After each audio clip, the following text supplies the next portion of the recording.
Hello, എല്ലാവർക്കും നമസ്കാരം. എൻ്റെ ഒരു പുതിയ വീഡിയോയിലേക്ക് സ്വാഗതം.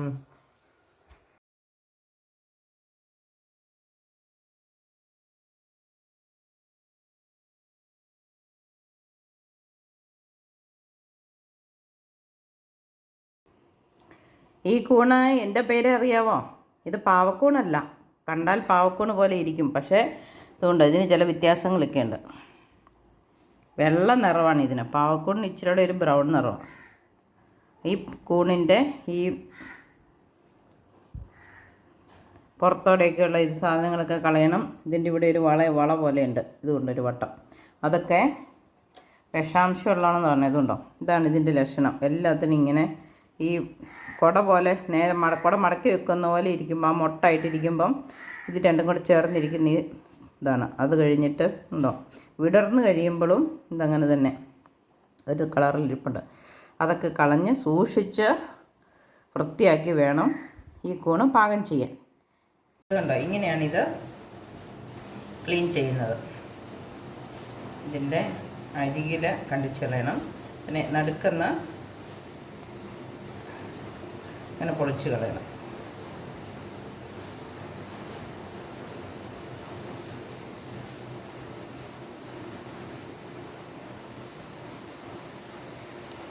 പണ്ട് കർക്കിടക മാസത്തിലൊക്കെ ഇത് നല്ല പ്രോട്ടീനുള്ള ഒരു പിന്നെ പച്ചക്കറിയാണ്. പച്ചക്കറി എന്ന് പറയാൻ പറ്റുമെന്ന് അറിയത്തില്ല, കൂണ്. അപ്പം ഈ കൂണ് രാവിലെ എഴുന്നേറ്റ് കൂണുണ്ടോയെന്ന് എല്ലാവരും തേടാൻ പോകും. ഇതിക്ക് പെരുങ്കൂണ് കിട്ടുന്നത് വലിയ കൂട്ടമായിട്ടല്ലേ കിട്ടുന്നത്. അപ്പോൾ ഒരു വീട്ടിൽ കിട്ടിയിട്ടുണ്ടെങ്കിൽ അത് അയൽവക്കക്കാർക്കും ഒക്കെ കൊടുക്കും, അത്രയും കിട്ടും. പക്ഷേ ഇന്ന് അത്രയൊന്നും കിട്ടിയില്ല. ഒരു ചെറിയ കറിക്ക് മാത്രമേ കിട്ടിയിട്ടുള്ളൂ.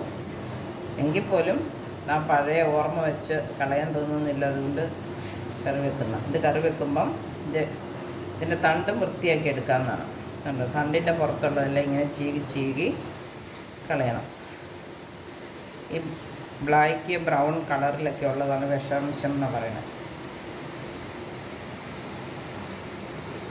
അപ്പോൾ അതെല്ലാം ചീകി തൊലി പോലെയാണ് ഇരിക്കുന്നത്. ആ തൊലി പോലെയുള്ളത് പതുക്കെ ചീകി നമ്മൾ കളയണം.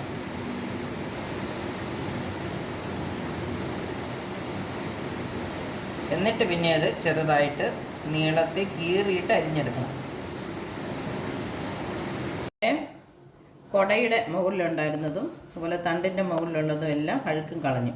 ഇനി നമുക്കിത് ഇങ്ങനെ അടർത്തിയെടുത്തിട്ട് വീണ്ടും ചെറുതാക്കിയെടുക്കണം. കൈ കൊണ്ടിങ്ങനെ കീറിയെടുക്കാവുന്നതും ഉള്ളൂ. നീളം കുറയ്ക്കണമെങ്കിൽ ഒന്ന് മുറിച്ചിട്ട്. ഇപ്പം നമ്മുടെ ഇതുപോലെയാണ് ചെറിയത് മുഴുവനും അരിഞ്ഞെടുക്കുന്നത് സാധാരണ. അതുപോലെ തന്നെ ഇതും അതിൻ്റെ ഓരോ കാലും എടുത്ത് കീറിയിട്ട് ഇങ്ങനെ മുറിച്ചെടുക്കും. കൂണിവിടെ വൃത്തിയാക്കി എടുത്തിട്ടുണ്ട്. ആകെ ഇത്രയേ ഉള്ളൂ, ഒരു പിടി. ഇത് എത്ര മഴയത്ത് നിന്നാണെങ്കിൽ പോലും കൂണ് നോക്കിക്കാൻ നല്ല ഉണങ്ങിയാണ് ഇരിക്കുന്നത്. നല്ല വെയിലത്ത് വെച്ച് ഉണങ്ങിയ പോലെ. ഇതിലൊരു തുള്ളി വെള്ളം പോലും പിടിച്ചിട്ടില്ല. ഇതാണ് കൂണിൻ്റെ ഒരു പ്രത്യേകത, അല്ലെങ്കിൽ ദൈവത്തിൻ്റെ സൃഷ്ടിയുടെ ഒരു പ്രത്യേകത. മഴയത്ത് നിന്നതാണ്. പക്ഷേ ഇതിൻ്റെ ഒരു ദിവസം കഴിഞ്ഞ് കാലാവധി കഴിഞ്ഞ് കഴിഞ്ഞാലല്ല ഇത് വെള്ളം കുടിച്ച് ചീഞ്ഞു പോകും. പക്ഷേ ഇത് നോക്കി ഒട്ടും നനയാതെയാണ് ഇരിക്കുന്നത്. ഇനി നമുക്കിതിനെ മഞ്ഞൾ വെള്ളത്തിലിടണം. പച്ച മഞ്ഞൾ പറമ്പിൽ നിന്ന് പറിച്ചുകൊണ്ടെന്ന് ചതച്ച വെള്ളത്തിലിടുവാണ്. വിഷമുണ്ടോയെന്നറിയാനാണ്. മഞ്ഞളിൽ വെള്ളത്തിലിടുമ്പം കളർ മാറിയെങ്കിൽ വിഷമുണ്ട്, നമ്മളത് ഭക്ഷ്യയോഗ്യമല്ല, കളയണമെന്നാണ്. നിറമൊന്നും മാറിയില്ലെങ്കിൽ നമുക്ക് കഴിക്കാൻ പറ്റും. പറിച്ചെടുത്തിട്ടുണ്ട്. ഇതതിൻ്റെ നട്ടതല്ലായിരുന്നു, അതുകൊണ്ട് വലിച്ച് പറിച്ചെടുക്കാൻ പാടായിരുന്നു. ഇത് അതിൻ്റെ തട, ഇതതിൻ്റെ വിത്തുകൾ.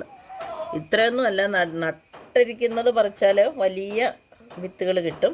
ഇതാണ് അതിൻ്റെ ഇല. മഞ്ഞൾ കണ്ടിട്ടില്ലാത്ത ആരെങ്കിലും ഉണ്ടെങ്കിൽ ഇത് പുഴുങ്ങി ഉണങ്ങി പൊടിച്ചാണ് മഞ്ഞൾപ്പൊടി ഉണ്ടാക്കുന്നത്. ഞാനിവിടെ മിക്സിയുടെ ജാറെടുത്തു, അതിലേക്ക് മഞ്ഞളിട്ടു. ഇനി അതൊന്ന് അരച്ച് നോക്കാം. എന്നിട്ട് എത്ര അരിയുമെന്ന് കണ്ടിട്ട് നമുക്ക് വെള്ളം ഒഴിച്ചരയ്ക്കാം.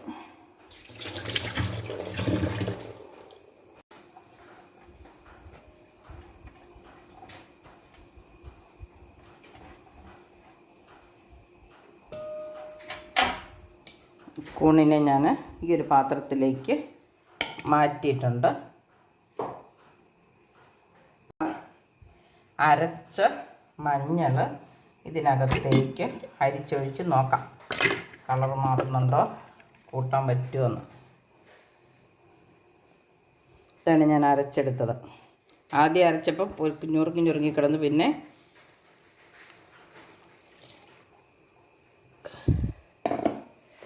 ഇച്ചിരി വെള്ളം കൂടെ ചേർത്ത് അരച്ചതാണ്. ഇതൊരു കുറച്ച് സമയം മഞ്ഞൾ വെള്ളത്തിൽ കിടക്കട്ടെ. അതുപോലെ വിഷാംശം ഉണ്ടെങ്കിൽ എന്ത് മാറ്റം വരും. വിഷാംശം ഉണ്ടെങ്കിൽ നീല കളറും ഒക്കെ ആവുമെന്നാണ് പറയണേ, ബ്രൗൺ കളറും ഒക്കെ, ഓരോ വിഷം അനുസരിച്ച്. അപ്പം ഒരു മാറ്റം വന്നില്ലെങ്കിൽ നമ്മൾ ക്ലീൻ ചെയ്തപ്പം വിഷാംശമുള്ള ഭാഗമെല്ലാം പോയി. ഇത് നമുക്ക് കറി വെച്ച് കൂട്ടാം. ഇതൊരു അരമണിക്കൂർ വെള്ളത്തിൽ കിടന്നു, അതിന് യാതൊരു മാറ്റവും ഇല്ല. അപ്പം നമ്മൾ ക്ലീൻ ചെയ്തൊക്കെ നല്ല രീതിയിൽ തന്നെയായിരുന്നു. ഇത്രയും നേരം ഈ മഞ്ഞപ്പാലെന്നാണ് പറയണത്, ഇങ്ങനെ മഞ്ഞൾ പിഴിഞ്ഞെടുക്കുന്ന വെള്ളത്തിൽ ഈ മഞ്ഞപ്പാലിൽ കിടന്നിട്ട് വരുന്നേക്ക് ഇതിനങ്ങനെ വെള്ളം കുടിച്ചും കുതിർന്നു പോയിട്ടൊന്നുമില്ല കേട്ടോ. അപ്പോൾ കൂണിനകത്ത് നല്ല ഇറച്ചി പോലെ തന്നെയാണ് ഈ കൂണ്. ഇറച്ചിയുടെ ഗുണമുള്ള സാധനമാണ് കൂണ്. ഇതിങ്ങനെ കുതിർന്നൊന്നും പോയിട്ടില്ല. ഇനി നമുക്കിതിൽ 2-3 പ്രാവശ്യം അലമ്പി പിഴിഞ്ഞ് കഴുകിയെടുത്ത് അടുപ്പത്ത് വെക്കാം. എന്നിട്ട് അരപ്പ് റെഡിയാക്കാം. അപ്പോൾ ഇതൊരു ചട്ടിയിലേക്ക് മാറ്റാം.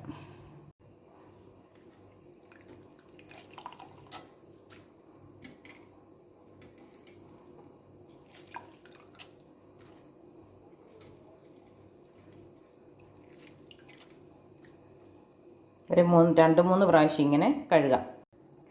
ഇത് കഴുകി പെറുക്കി എടുത്തപ്പം വളരെ കുറച്ച് അളവേ ഉള്ളൂ, പക്ഷേ ഇതിൻ്റെ ടേസ്റ്റ് ഓർത്ത് നമ്മൾ ഉണ്ടാക്കുകയാണ്. ഇത് നല്ല ഒരു പാവക്കൂണ് പോലെയല്ല, അതിൽ കുറച്ചും കൂടെ വേവുണ്ട്. അപ്പം നമുക്ക് അല്പം വെള്ളം ഒഴിച്ച് അടുപ്പത്ത് വെച്ചിട്ട് അരപ്പ് റെഡിയാക്കി കൊണ്ടുവരാം. അവിടെ ഇരുന്ന് വേകട്ടെ. പറമ്പിൽ നിന്ന് കിട്ടിയതല്ലേ, മൂടാതെ ഇരുന്ന് വേകട്ടെ. കാട്ടിറച്ചി അങ്ങനെയുള്ള ചില സാധനങ്ങളൊക്കെ നമ്മൾ മൂടാതെ വേവിക്കണമെന്നല്ലേ പറയണേ. അപ്പം നമ്മൾ അടുത്തൊന്നും മാറുന്നില്ലല്ലോ. അപ്പോൾ അതവിടെ ഇരുന്ന് തിളച്ച് വരുമ്പോഴത്തേനും അരപ്പ് റെഡിയാക്കാം.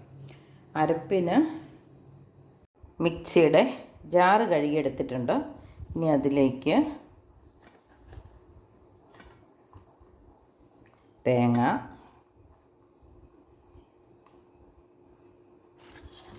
ഉള്ളി, 2 ഉള്ളി മാറ്റി വെച്ചാൽ നമുക്ക് കടുക് പൊട്ടിക്കാൻ നേരം വേറെ പൊളിക്കാൻ പോകണ്ടല്ലോ. ഉള്ളി, ഒരു 2 കഷ്ണം വെളുത്തുള്ളി. ഇനി ഇടുന്നത് കുരുമുളകാണ്. പച്ചമുളകും കാന്താരി മുളകും വത്തൽമുളകും ഒന്നും ചേർക്കുന്നില്ല, കുറച്ച് കുരുമുളകാണ് ചേർക്കുന്നത്. കുരുമുളകും മഞ്ഞളും ഉള്ളിയൊക്കെ വിഷഹരിയാണല്ലോ, വിഷാംശം ഉണ്ടെ പോകുന്നതാണല്ലോ. ഇനി നമുക്ക് മഞ്ഞൾ പൊടിയും ചേർത്ത് അല്പം മല്ലിപ്പൊടിയും ചേർക്കാം. പച്ചമല്ലി മുഴുവനോടെയാണ് സാധാരണ അരക്കണേ. എൻ്റെ അടുത്ത് മുഴുവനെയുള്ള മല്ലിയില്ല, അതുകൊണ്ട് ഞാൻ അല്പം മല്ലിയും മഞ്ഞളും ചേർത്ത് വറുത്ത് വെച്ചിരിക്കുന്ന. അപ്പോൾ മല്ലി ചേർത്തിനി ഇത് അരച്ചെടുക്കാം. മഞ്ഞൾ പൊടി വിട്ടു, ഇനി നമുക്കിത് അരച്ചെടുക്കാം.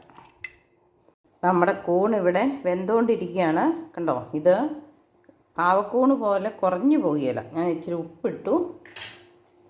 ഇനി ഒരല്പം കറിവേപ്പില ഇടാം.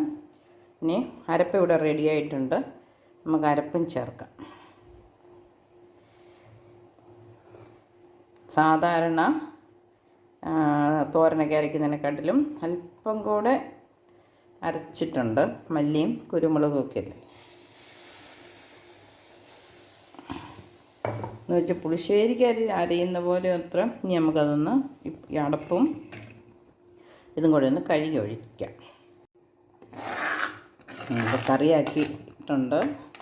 വളരെ കുറച്ച് അളവേ ഉള്ളൂ, എങ്കിൽ പോലും അതിൻ്റെ ആ ഗുണവും രുചിയും ഓർത്താണ് ഇത് ഉണ്ടാക്കിയത്.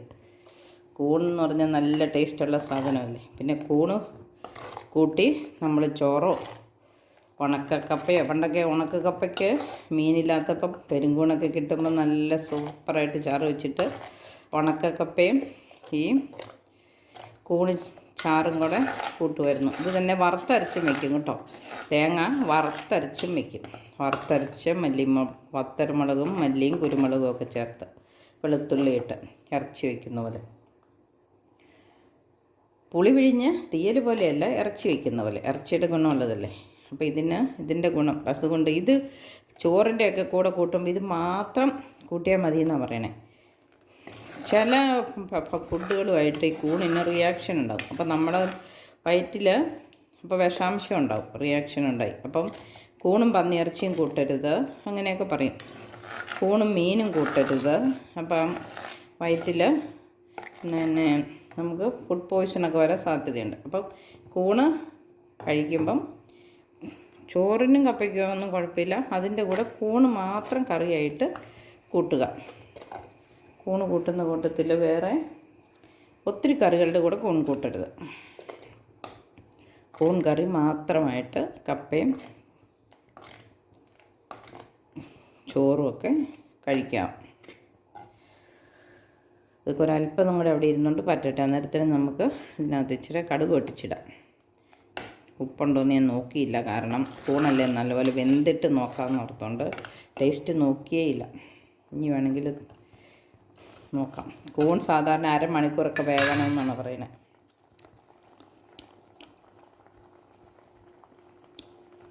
ഉപ്പുണ്ട്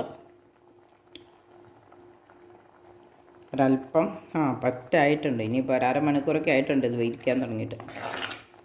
ഇനി നമുക്കൊരല്പം കടുക് പൊട്ടിച്ചൊഴിച്ചിട്ട് തീ ഓഫാക്കാം. കടുക് പൊട്ടി ഇനി നമുക്ക് ഉള്ളി ചേർത്ത് കൊടുക്കാം.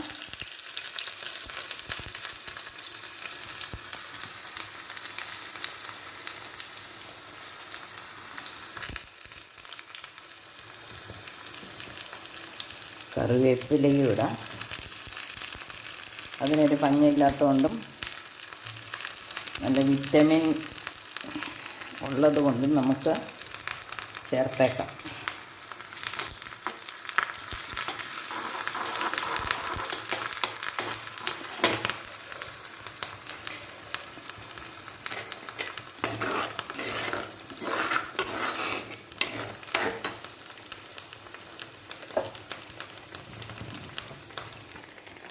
ഇത് നമുക്ക് പറ്റി കുറുകി വന്നിട്ടുണ്ട്, നിർത്താം.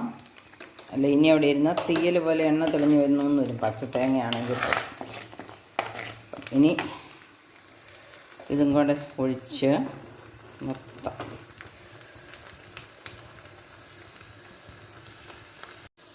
തീ ഓഫാക്കി നല്ല കടുക് ഇനി അത് ഇതിനകത്തോട്ട് ഒഴിച്ചിട്ട്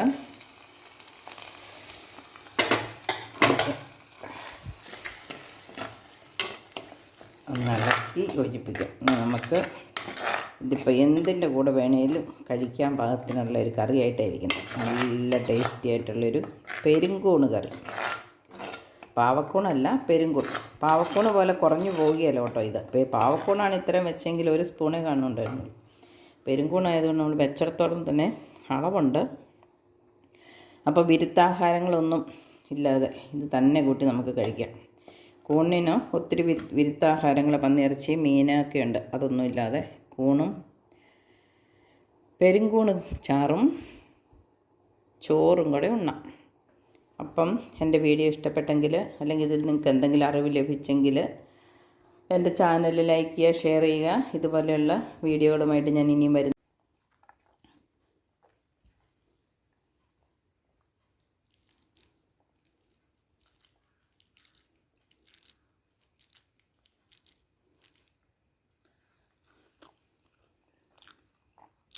സൂപ്പറാട്ടോ. നിങ്ങൾക്ക് എന്തെങ്കിലും കൂണ് കിട്ടുവാണെങ്കിൽ കളയാതെ ഇങ്ങനെ കറി വെച്ച് കഴിക്കണേ.